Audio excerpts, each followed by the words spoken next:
Bom dia a todos. Nós vamos mais uma vez então meditar um pouco na palavra de Deus, aproveitar esse tempo que temos para procurar sempre voltar para a palavra, para que ela molde a nossa mente, a nossa maneira de pensar. É isso que nós estamos buscando aqui nessa manhã, que o Senhor fale conosco e nos ajude a cada vez mais pensar como Ele. Mateus capítulo 10, o versículo 24.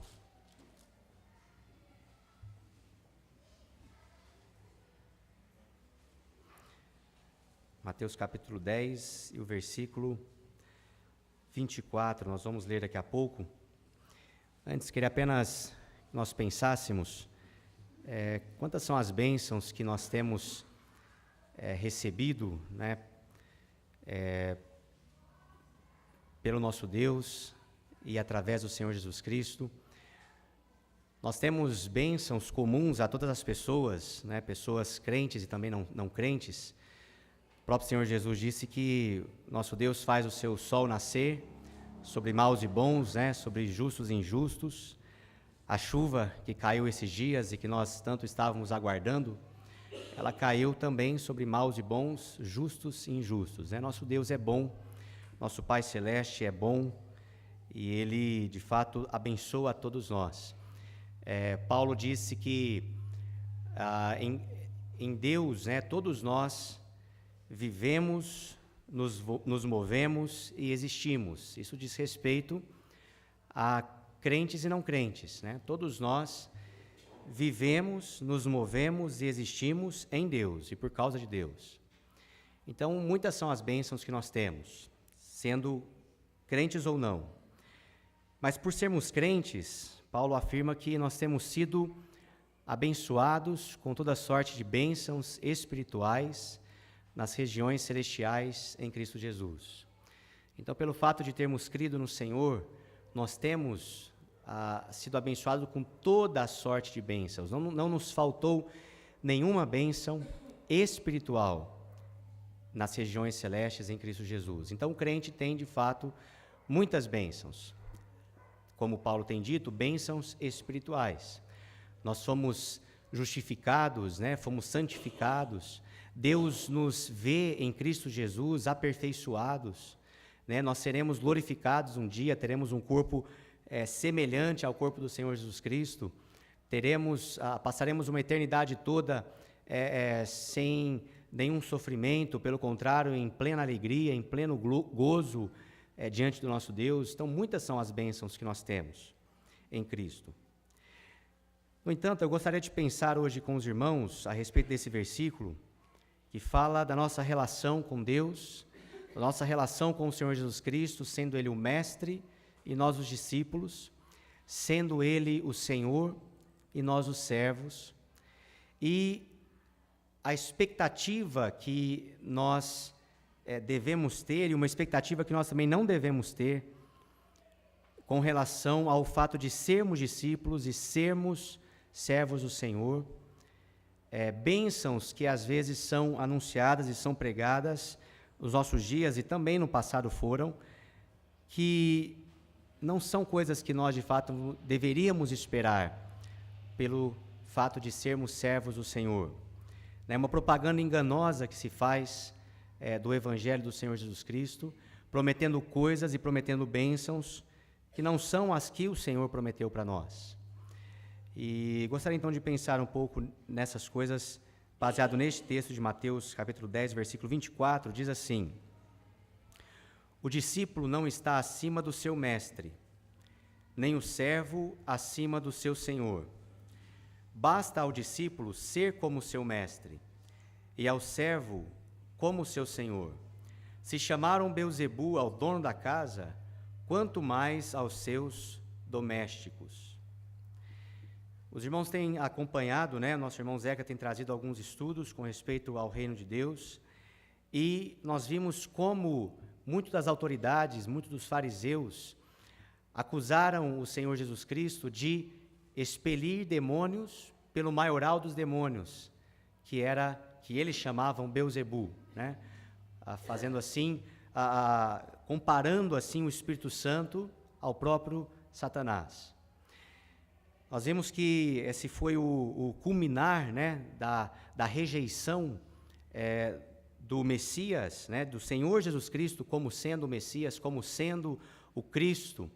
A nação de Israel já estava rejeitando o Senhor e esse foi o ápice, né, da rejeição do Senhor Jesus Cristo como o Messias, como o Cristo, como aquele que haveria de reinar. Cometeram essa blasfêmia contra o Espírito Santo, mas aqui o Senhor Jesus Cristo está mostrando que, de maneira indireta, chamaram a Ele mesmo de Belzebu. No final do versículo, o Senhor Jesus diz, né, se chamaram Belzebu ao dono da casa, ou seja, se chamaram Belzebu ao próprio Senhor Jesus Cristo, quanto mais aos seus domésticos, quanto mais aos seus discípulos, aqueles discípulos daquela época, mas também nós. E o que eu gostaria de ver com os irmãos nesse versículo é que o Senhor Jesus Cristo está dizendo algumas coisas aqui que são óbvias ao povo daquela época. O Senhor Jesus Cristo está dizendo da relação de um discípulo com o seu mestre. E essa era uma relação comum naqueles dias, não é tão comum nos nossos dias, né? Nós não conhecemos, ou se conhecemos, são poucos, homens que se dizem mestres e que estão cercados dos seus discípulos. Naquela época era muito comum, havia os rabis, né, os mestres da lei, homens os quais tinham ao seu redor um grupo de pessoas que eram convidadas a estar ao seu lado para aprender, para absorver o seu conhecimento da lei. Mesmo pessoas que não eram judeus, né, os gregos, tinham ao seu redor, eles tinham os filósofos, os mestres gregos, tinham ao seu redor um grupo de discípulos que conviviam com eles, andavam com eles e aprendiam com eles. Era uma relação comum do mestre com os seus discípulos. Uma relação comum também de servos e senhores. Nós também não temos essa relação nos nossos dias. Nós temos patrões e empregados, mas naqueles dias havia os senhores e os servos. Haviam os senhores e os seus escravos. Também uma relação comum naqueles dias. E o que o Senhor Jesus está dizendo para aqueles discípulos era, por um lado, algo óbvio. O discípulo não é maior do que o mestre. Ora, todos eles sabiam disso. O mestre era amado, era querido, era respeitado, era reverenciado, e os discípulos estavam debaixo da tutela do seu mestre, estavam abaixo dele, certamente, era algo óbvio isso. O servo não era maior do que o seu senhor, também algo óbvio para eles.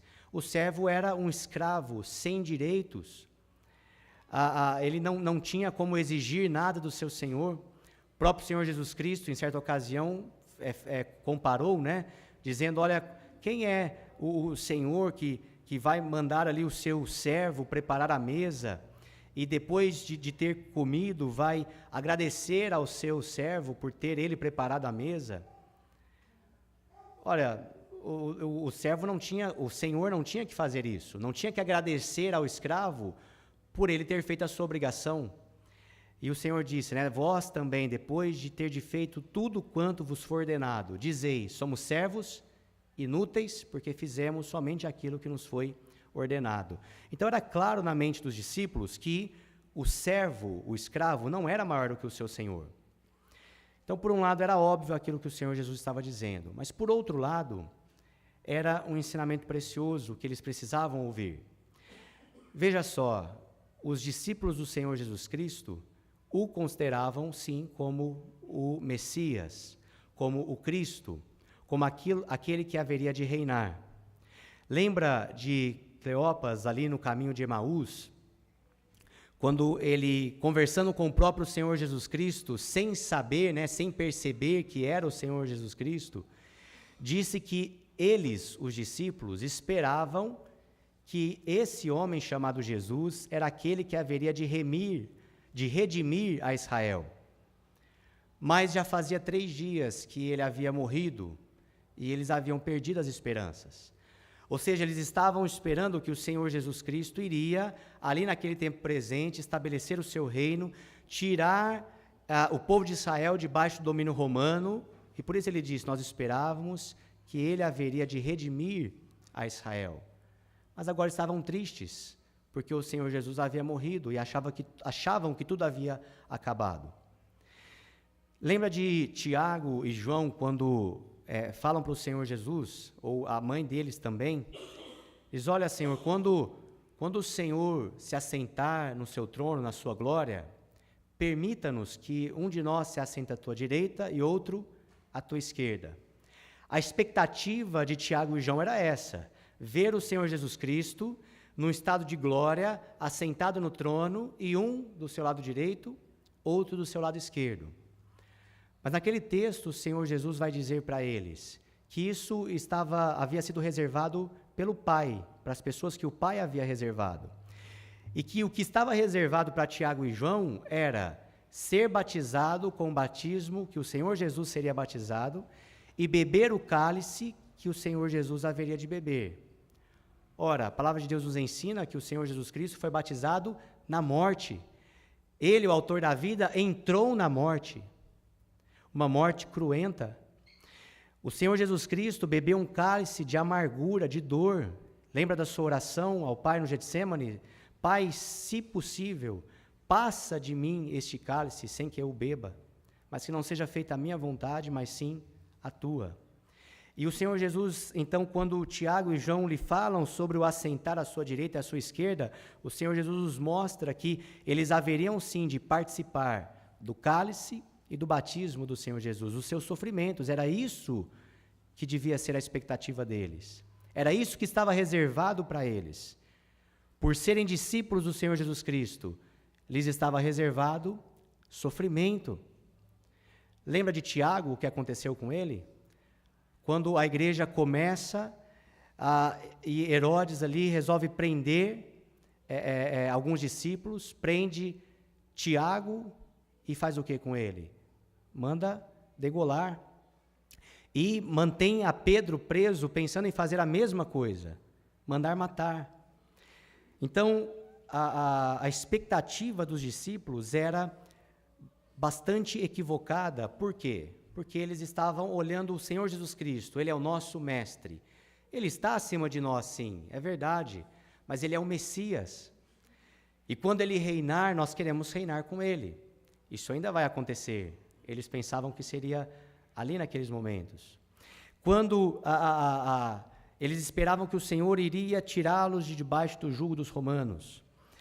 Lembra-se também de Pedro, quando o Senhor Jesus começa a perguntar para os discípulos quem é que as pessoas diziam que era Jesus? E o Senhor Jesus e os discípulos respondem: olha, um diz que o Senhor é João Batista, outros dizem que é Elias, ou Jeremias, ou um dos profetas. Mas vós, quem dizeis que eu sou? E Pedro responde: tu és o Cristo, o Filho do Deus vivo. Pedro, pelo Espírito Santo, faz uma revelação verdadeira. Jesus era o Cristo, o Messias, aquele que haveria de reinar. Mas logo, pouco depois disso, o Senhor Jesus começa a dizer para os discípulos que importava que o Filho do Homem fosse entregue nas mãos dos pecadores, sofresse nas mãos das autoridades e morresse. E Pedro, que havia acabado de declarar que ele era o Cristo, né, e foi elogiado pelo Senhor Jesus, Pedro começa a repreender o Senhor Jesus e dizer: isso de modo nenhum te acontecerá. E o que o Senhor Jesus Cristo faz? Arreda de mim, Satanás, porque cogita das coisas dos homens, não das coisas de Deus. Então veja, Pedro havia falado algo verdadeiro. Jesus é o Cristo, o Filho de Deus vivo. Ele é aquele que há de reinar. Ele é o soberano. Mas quando o Senhor Jesus Cristo está dizendo uma outra verdade, que o que estava reservado para Ele mesmo, o Filho do Homem, era o sofrimento, era a morte, era padecer nas mãos do povo e das autoridades, Pedro está rejeitando aquilo, porque a sua expectativa também, certamente, era gozar da paz, da alegria, do status, né, de que o reino haveria de trazer para o Messias e para os seus discípulos, que haveriam de reinar com ele. Quais são as nossas expectativas como discípulos do Senhor Jesus Cristo? Nós já temos falado aqui que nós somos sim muito abençoados. Abençoados como todas as pessoas são, com a vida, com a respiração, com o podermos aqui nos mover, existir, bênção de Deus. Nós somos também abençoados com bênçãos espirituais, fomos justificados mediante a fé, fomos santificados, o Senhor, o Deus nos vê em Cristo perfeitos, e nós haveremos sim de estar um dia na presença do Senhor, glorificados com um corpo glorioso, semelhantes ao do Senhor Jesus Cristo, haveremos sim de reinar com Ele, bênçãos que só os crentes em Cristo têm. Mas essas são bênçãos futuras, ou algumas que citamos aqui, bênçãos que já temos, mas bênçãos espirituais. Qual é a nossa expectativa para a nossa vida aqui neste mundo, pelo fato de sermos discípulos do Senhor Jesus Cristo, por sermos servos do Senhor Jesus Cristo?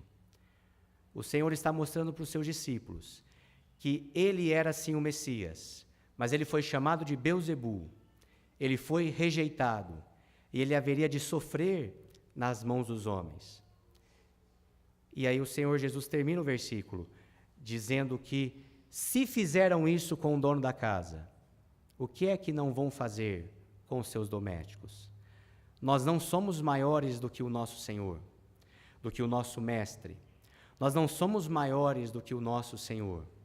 Então, se foi reservado para o Senhor Jesus Cristo o sofrer e o padecer por causa da justiça, nós também devemos ter como expectativa o fato de que pode ser a vontade de Deus, de que nós também soframos e padeçamos por causa da justiça. Paulo, na sua segunda carta a Timóteo, no capítulo 3, o versículo 12, diz que todos quantos querem viver piedosamente sofrerão perseguição. Sofrerão perseguições. Então, é importante nós sempre voltarmos para a palavra de Deus e lembrarmos essas coisas, porque há muitas coisas que moldam a nossa maneira de pensar, né? A nossa cultura, o momento em que nós vivemos, veja bem, nós não vivemos mais num contexto de mestres e discípulos, e isso nos traz dificuldade para perceber a nossa real relação com o Senhor Jesus. Ele é mestre, nós apenas discípulos. Nós é que estamos para aprender com o Senhor Jesus e para absorver tudo aquilo que é dele e não o contrário. Nós somos servos do nosso Senhor, mas não há mais essa relação nos nossos dias. Muitos dos discípulos do Senhor Jesus Cristo certamente eram servos, entendiam essa relação de escravo, daquele que não tem direito, daquele que está ali apenas para servir, e ainda devia dizer, sou um servo inútil, quando faço só aquilo que foi mandado. Nós não temos essa relação nos nossos dias. A nossa relação é de patrão e empregado, né? Com uma série de direitos adquiridos, muito bom isso, mas nós vamos perdendo a capacidade de entender qual é e qual deve ser de fato a nossa relação com o Senhor Jesus Cristo. E nos nossos dias tem sido pregado um evangelho onde nós somos aqueles que determinamos o que Deus vai fazer, onde nós somos aquele que exigimos de Deus as bênçãos que Ele tem que nos dar porque são nossos direitos.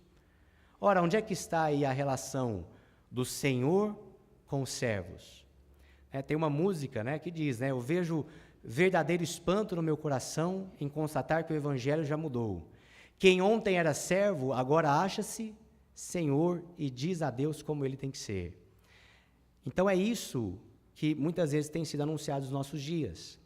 E muitas pessoas aderem ao discipulado do Senhor Jesus Cristo, né? Ou se dizem discípulos do Senhor Jesus Cristo, se dizem servos, porque entendem e esperam, têm a expectativa de que o discípulo do Senhor Jesus Cristo, ele vai ter muitas bênçãos materiais, ele vai estar sempre por cima, ele vai estar sempre andando nas alturas, né?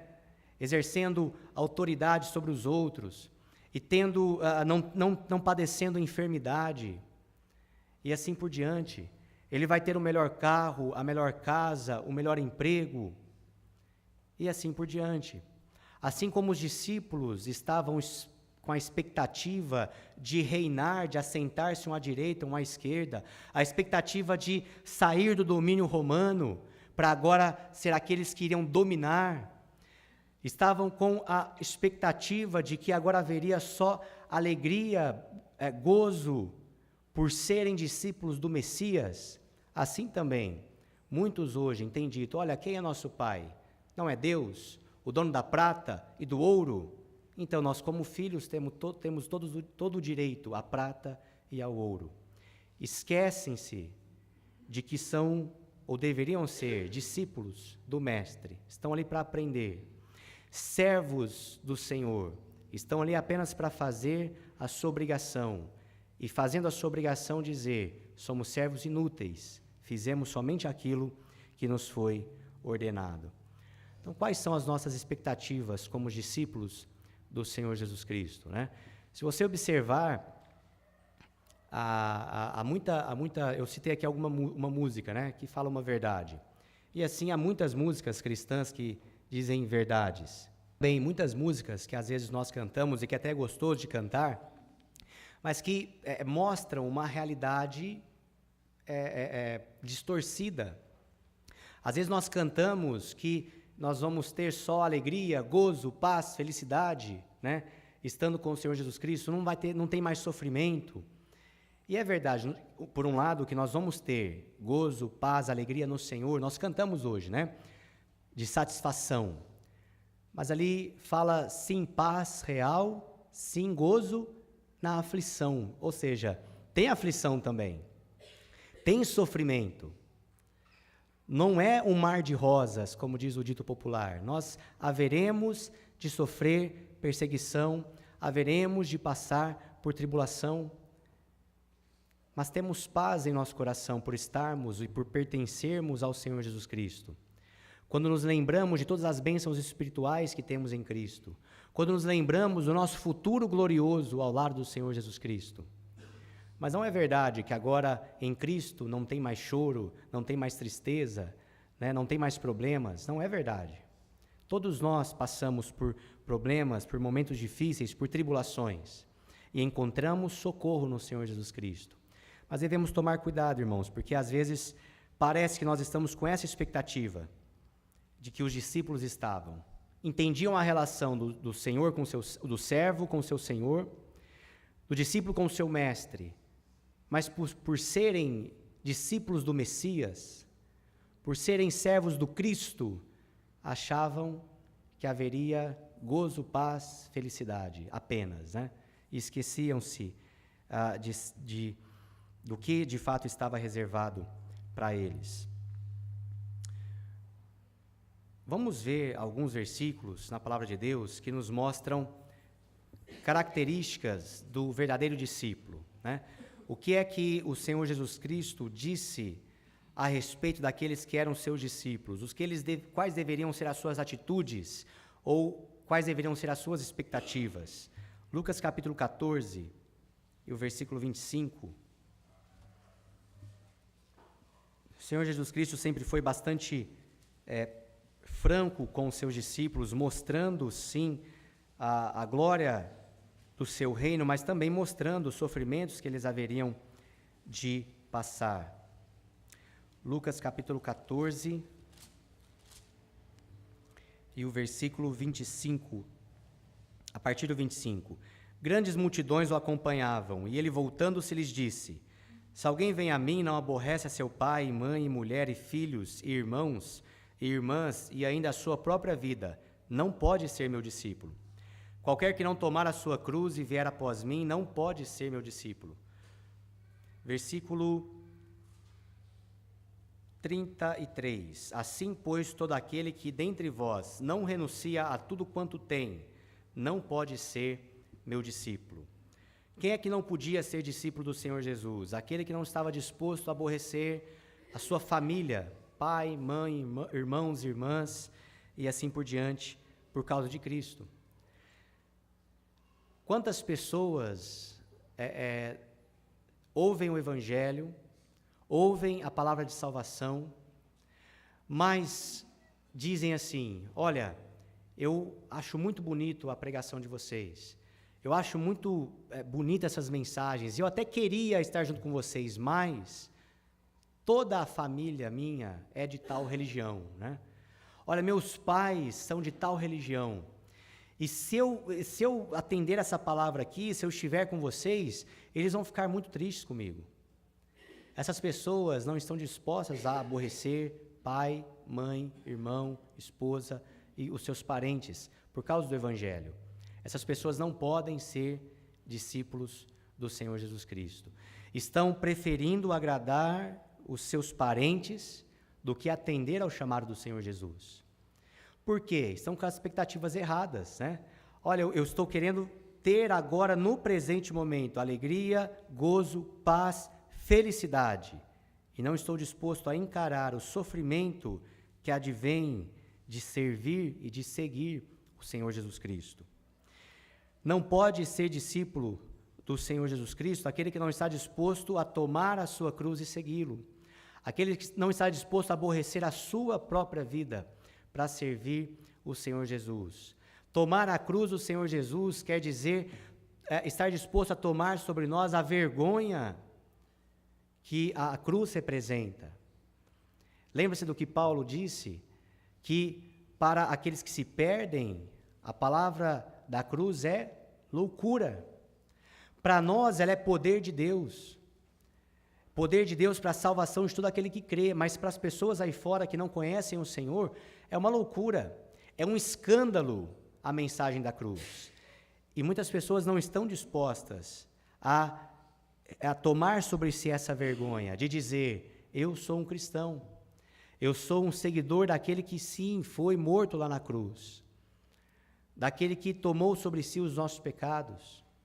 Não estão dispostos a serem comparados, ou a serem associados àquele que foi um dia pendurado em uma cruz, e que sofreu escárnio, sofreu vergonha. Não estão dispostos a sofrer essa vergonha de dizer que creem no Senhor Jesus Cristo, enquanto a ciência coloca a palavra de Deus como um delírio, né? Enquanto as pessoas que se dizem instruídas ou esclarecidas têm a palavra de Deus como um conjunto de lendas e de mitos, muitos não estão dispostos a dizer, eu creio nisso que você está dizendo, que é lenda, que é mito. Não estão dispostos a tomar a cruz do Senhor Jesus e segui-lo, a assumir a vergonha que a cruz do Senhor Jesus Cristo traz. Não estão dispostos a aborrecer a sua própria vida para seguir o Senhor Jesus. Essa semana vi um vídeo de um irmão nosso, ali do Mato Grosso, que está servindo ao Senhor na Bolívia, e ele estava ali bastante emocionado, dizendo algumas coisas, e dizendo que estava agora para visitar a sua família, né? E ele fala de como foi necessário para ele, e de como é necessário para aquele que quer seguir o Senhor Jesus, expor a sua própria saúde. Ele estava ali num lugar frio, estava chovendo, num lugar sem recursos algum, para anunciar o Evangelho do Senhor Jesus Cristo aos indígenas daquela localidade. Estava expondo a sua saúde, a sua vida. Estava renegando por um momento a sua família, deixando-os longe, né? Ele diz, estou indo agora visitar os meus parentes, estou há muito tempo longe deles, a minha mulher, os meus filhos. Alguém que precisou aborrecer por alguns momentos a sua esposa, os seus filhos, a negar a si mesmo qual era a vontade dele, estar com a esposa, com os filhos, mas precisou negar a sua própria vontade para estar ali cumprindo o mandato do Senhor Jesus Cristo. Então, qual é a nossa expectativa como discípulos do Senhor Jesus Cristo? Nós cantamos aqui hoje, né? Eis os milhões que em trevas tão medonhas jazem perdidos sem o Salvador. Quem irá às novas proclamando que Deus em Cristo salva o pecador? Ora, qual é o preço a se pagar para ir até essas pessoas, para levar-lhes a palavra do Senhor Jesus Cristo? Muitos deixaram para trás a sua família, outros levaram consigo esposa e filhos e sofreram passaram por grandes tribulações. Né? Há um missionário, não me lembro o nome, mas que um dos primeiros que foi até a Índia para levar ali o Evangelho. E a sua esposa simplesmente enlouqueceu. Exatamente, obrigado, Zeca. William Kelly. A sua esposa enlouqueceu, tamanho sofrimento que passaram.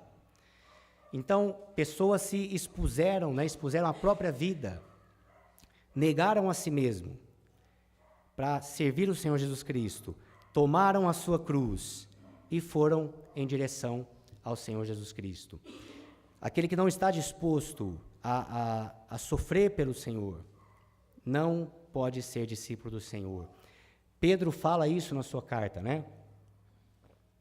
Que pode ser a vontade do Senhor, que nós venhamos a sofrer por causa da justiça. É verdade que nem todos vamos padecer os mesmos sofrimentos, nem todos vamos sofrer o mesmo tipo, o mesmo nível de perseguição, mas todos nós vamos sim sofrer alguma coisa por estar servindo ao Senhor Jesus Cristo. E pode ser que Deus queira que nós passamos por uma grande tribulação, por um grande sofrimento, por causa da cruz do Senhor Jesus Cristo. Mas nós devemos nos lembrar daqueles primeiros irmãos, né? Lembra-se de quando Pedro e João foram soltos do cárcere e eles estavam relatando aos irmãos a sua grande alegria, porque eles foram achados dignos de padecer pelo nome do Senhor Jesus Cristo. Assim, pois, todo aquele que dentre vós não renuncia a tudo quanto tem, não pode ser meu discípulo.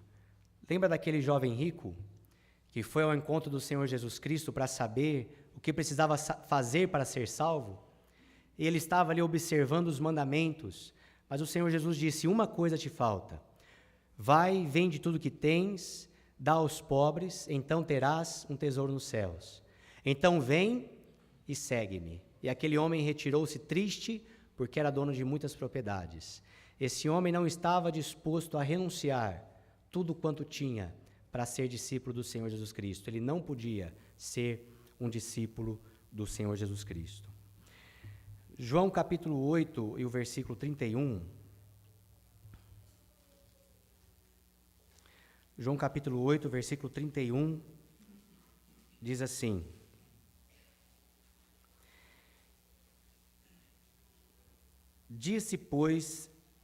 João 8, 31, esperar os irmãos encontrarem.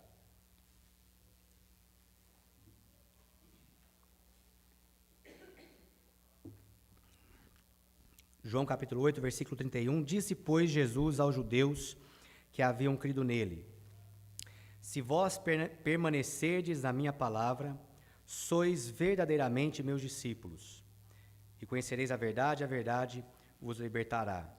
O Senhor Jesus está dizendo essas palavras a judeus que haviam crido nele. O Senhor Jesus está pregando muitas coisas, fazendo muitos milagres, e as pessoas creram nele.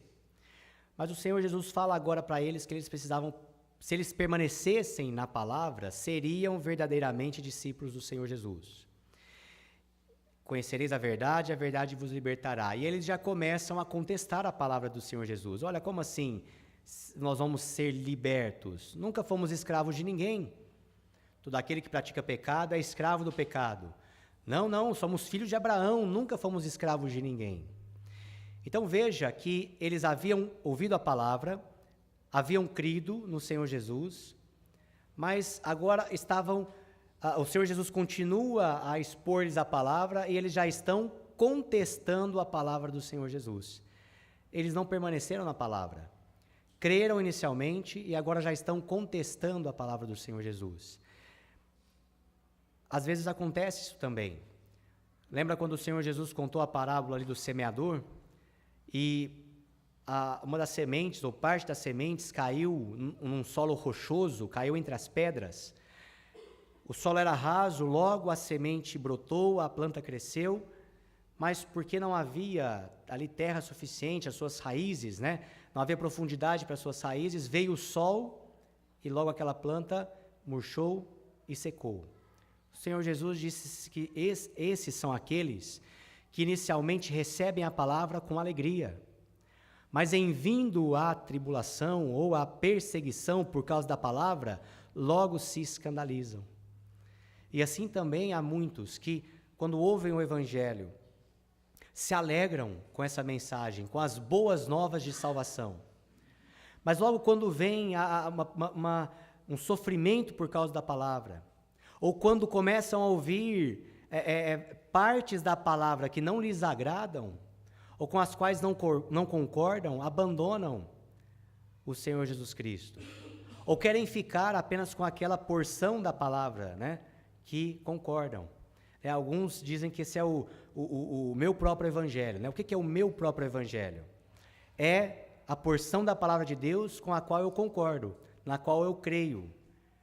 Mas, ora, a palavra de Deus, ela é completa, toda a Escritura é inspirada por Deus.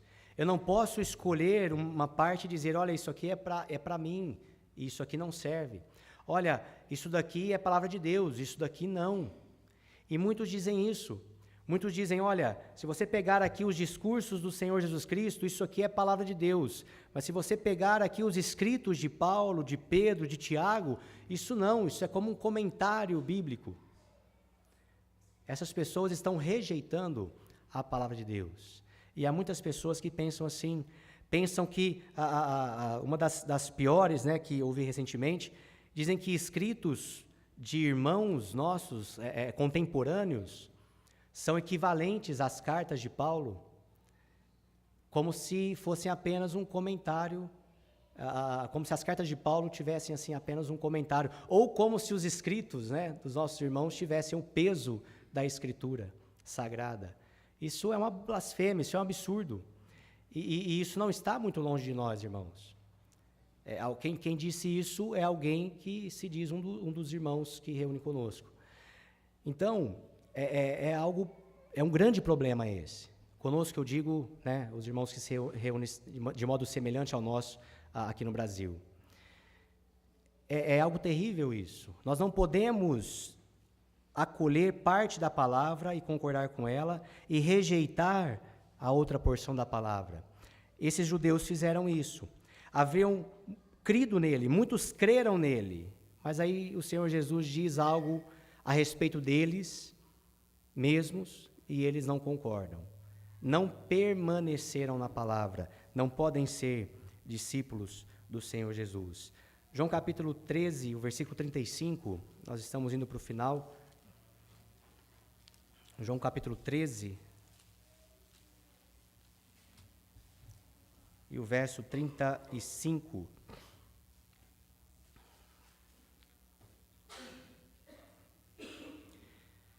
Nisto, o Senhor Jesus está dizendo aos seus discípulos, nisto conhecerão todos que sois meus discípulos, se tiverdes amor uns aos outros. Uma marca de que somos verdadeiramente discípulos do Senhor Jesus Cristo é o amor que nós temos e devemos ter uns para com os outros. Paulo, em uma de suas cartas, ele faz a seguinte pergunta, né? Ele está ali dizendo que os irmãos deviam colaborar uns com os outros, ajudar uns aos outros, mas ele fala no final, ora, se vos mordeis e devorais uns aos outros, vede que não sejais igualmente consumidos. E às vezes é isso que acontece.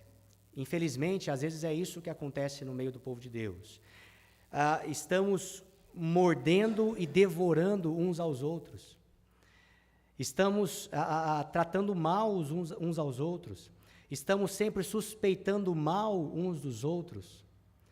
Se um irmão toma uma atitude para comigo, eu sempre penso o pior daquela atitude. Ou se eu vejo ou ouço algo, eu sempre considero como o pior. Paulo, ali em 1 Coríntios capítulo 13, ele diz, o amor não suspeita mal. O que é isso? Ora, quando eu amo o meu irmão, quando eu amo quem quer que seja, amo meu pai, amo a minha mãe, né? Amo a minha esposa, amo meu marido, nós não suspeitamos mal. Nós sempre enxergamos as suas atitudes e as suas palavras e aquilo que eles fazem da melhor maneira possível. Mas quando falta amor de uns para com os outros, nós enxergamos sempre da pior maneira possível. e acabamos fazendo como Paulo diz, nos mordendo e devorando uns aos outros. E ele faz ali um alerta: vede que não sejais igualmente consumidos. Quando nós fazemos isso, nós estamos atacando a nós mesmos, estamos atacando ao próprio corpo de Cristo, estamos combatendo contra nós mesmos. E o Senhor Jesus disse que um reino dividido, né, não pode subsistir, uma casa dividida não pode subsistir. Qual é a verdadeira marca de um verdadeiro cristão? O amor que nós sentimos e que nós devemos ter de uns para com os outros. Esse amor que vai querer sempre cuidar, preservar, preservar a unidade desse corpo de Cristo. Então, o amor é a verdadeira marca de um cristão. Aqui eu queria destacar que muitas pessoas, para afirmarem que são discípulos do Senhor Jesus Cristo, e você vai encontrar isso muito aí na televisão, né? O que as pessoas vão mostrar, propagar, vão fazer, qual é a propaganda para mostrar que aquela pessoa é um servo de Deus? A pessoa vem até a frente e começa a contar o seu testemunho. Olha, eu era pobre, miserável, endividado, mas agora que eu sou servo de Deus, eu tenho muitas empresas, eu tenho uma casa na praia, eu tenho um iate, né? E aí vai começar a passar ali na tela, né? Uma música chamada de cristã, e vai passar alguém andando de iate, uma casa assim, um sobrado ali na praia, né? Um carro conversível. O que essas pessoas estão querendo fazer? Por que estão mostrando essas coisas junto com o testemunho de alguém que está dizendo que é servo de Deus? Porque querem dizer que a marca de um verdadeiro cristão é isso. A marca de alguém que serve a Deus é ser rico, ser próspero, ser famoso e etc. Agora, o Senhor Jesus Cristo demonstra aqui e fala para os discípulos qual é a verdadeira marca de um cristão. As pessoas conhecerão todos que sois meus discípulos, se tiverdes amor uns aos outros. Então essa é a verdadeira marca de um cristão. Quando as pessoas olharem para nós, mesmo que nos vejam, né, com um carrinho capengando, né, morando numa casinha simples, né, vestindo roupas remendadas, mas se eles verem que nós amamos uns aos outros, eles vão poder dizer: olha, fulano é um discípulo de Cristo, porque essa é a marca de um verdadeiro cristão, o amor que nós temos uns para com os outros. E para terminar, João capítulo 15, o versículo 5 e o versículo 8.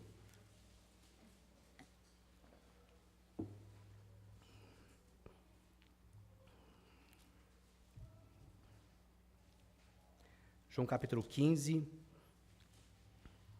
o verso 5 e o verso 8. Eu sou a videira, vós os ramos. Quem permanece em mim e eu nele, esse dá muito fruto, porque sem mim nada podeis fazer. Versículo 8. Nisso é glorificado meu Pai, em que deis muito fruto, e assim vos tornareis meus discípulos. O Senhor está usando essa figura da videira com os seus ramos, né? Daquela parreira de uvas com os seus ramos. Ele é a videira. É dele que provém a vida, a força e tudo mais. Nós somos os ramos. E ele está dizendo que se nós permanecermos nele, se nós permanecermos na sua palavra, nós vamos produzir muito fruto. E no versículo 8 está dizendo que assim nós vamos nos tornar os seus discípulos. Estando nele, permanecendo nele e produzindo muito fruto. Então, uma marca de um verdadeiro discípulo são os frutos que produzimos, né?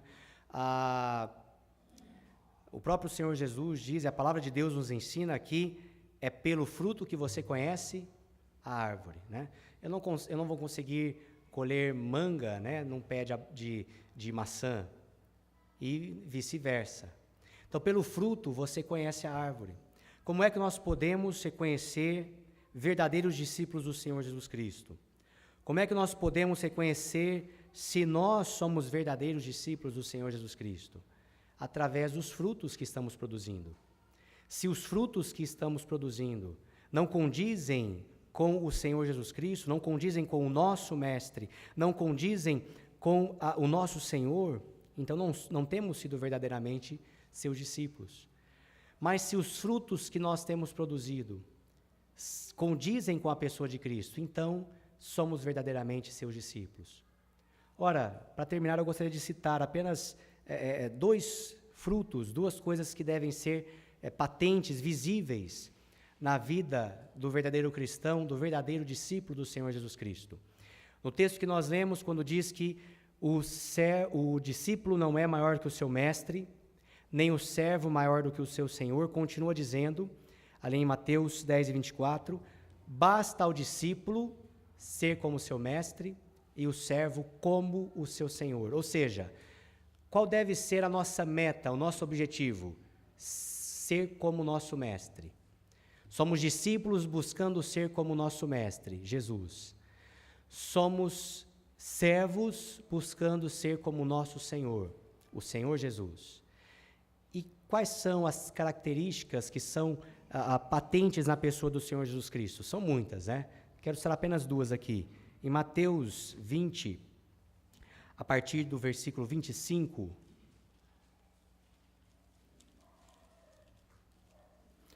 Mateus capítulo 20,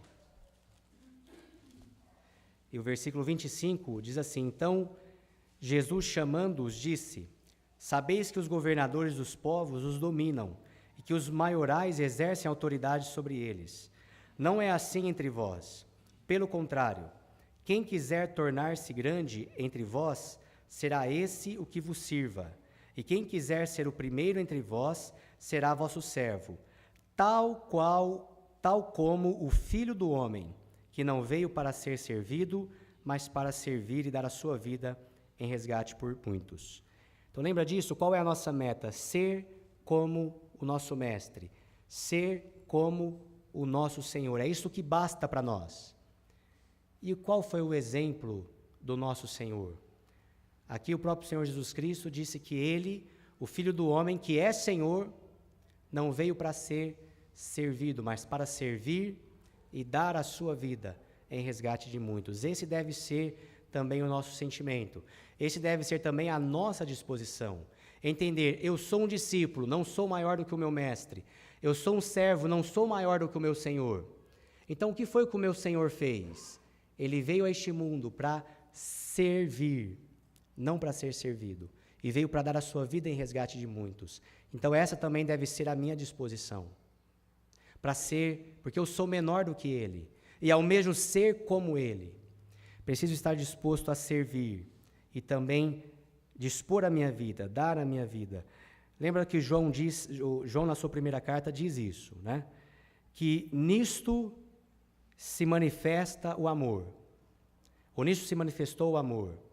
Em que Cristo deu a sua vida por nós. E nós devemos dar a nossa vida pelos irmãos. Então, esse deve ser o nosso sentimento, a nossa disposição diante do exemplo do nosso Senhor Jesus Cristo. Sermos servos, o espírito de servir aos nossos irmãos. E, finalmente, João capítulo 13, o versículo 12, uma segunda característica do Senhor Jesus Cristo, a primeira delas é que ele foi servo. Em João capítulo 3, e tem muito a ver com essa primeira característica, João capítulo 13 e o versículo 12.